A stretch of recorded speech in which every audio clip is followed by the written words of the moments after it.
মাঘ বিহুৰ উৰুকাৰ প্ৰাক মুহূৰ্তত নগাঁও মীন বিভাগৰ এখন নিৰ্দেশনাক লৈ চুলুং দৈনিক পাইকাৰী মাছ বজাৰ ব্যৱসায়ী সন্থাৰ প্ৰতিবাদ। মধ্য অসমৰ এখন বৃহৎ মাছৰ বজাৰৰ সন্মুখত প্ৰতিবাদ ব্যৱসায়ীসকলৰ। নগাঁও মীন বিভাগ মুৰ্দাবাদ ধ্বনিৰে উৰুকাৰ প্ৰাক মুহূৰ্তত প্ৰতিবাদ সাব্যস্ত ব্যৱসায়ী সন্থাৰ। নগাঁও মীন বিভাগে জাৰি কৰা নিৰ্দেশনাখন চাওক। 1 কেজি তলৰ মাছৰ মূল্য 180 টকা আৰু 1 কেজি মূল্যৰ পৰা 2 কেজি তলৰ মাছৰ মূল্য 270 টকা। এইখন বজাৰৰ পৰা উজনি অসম উত্তৰ অসমৰ বিভিন্ন ঠাইলৈ যায় মাছৰ খুচুৰা বিক্ৰেতাসকল। উৰুকাৰ প্ৰাক মুহূৰ্তত মীন বিভাগৰ নিৰ্ধাৰিত দামক লৈ মাছ মৰাত অনিচ্ছুক মীন পালকসকল, যাৰ ফলত এতিয়া বিপদত পৰিছে পাইকাৰী মাছৰ বিক্ৰেতাসকল। ফলত এতিয়া ক্ষুব্ধ হৈছে পাইকাৰী মাছৰ ব্যৱসায়ীসকল।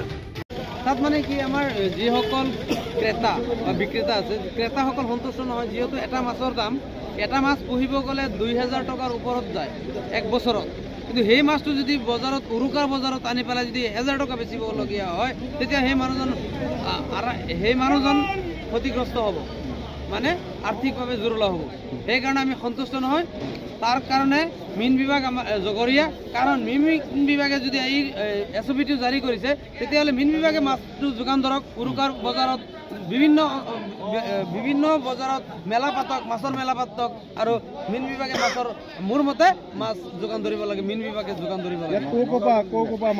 অসমৰ বিভিন্ন অঞ্চলৰ পৰা আমাৰ চুলুং তথা গোটেই অসমত বিভিন্ন অঞ্চলৰ পৰা ক্ৰেতাসকলে মাছ বিক্ৰী কৰিবলৈ আনে, আৰু গৃহস্থবিলাকেও আনে, আৰু ক্ৰেতাসকলে কিনি লৈ যায়। আৰু অসমৰ বাহিৰৰ পৰাও আমাৰ চুলুঙত মাছ অহা পৰিলক্ষিত হৈছে। আৰু ইয়াত দেখিবলৈ পোৱা যায় যে অসমৰ বিভিন্ন জেগাৰ পৰা আহি পেলাই মাছ ক্ৰয় কৰি লৈ যায়, আৰু ডাঙৰ মাছো ইয়াত ক্ৰয় কৰি লৈ যায় দেখিবলৈ পোৱা যায়। হয়, যাৰ কাৰণে আপোনালোকে আজি অসন্তুষ্টিটো প্ৰকাশ কৰিছে। ইয়াৰ দায়ী হ'ল মীন বিভাগ, নগাঁৱৰ মীন বিভাগ।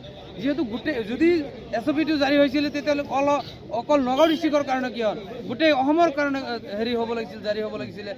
SOP-টো জাৰি হ'ব লাগিছিলে, খালি নগাঁও ডিষ্ট্ৰিক্টৰ কাৰণে কিয়? কলিয়াবৰৰ পৰা পাৰ্থপ্ৰতিম হাজৰিকাৰ ৰিপৰ্ট, অসম আদিত্য।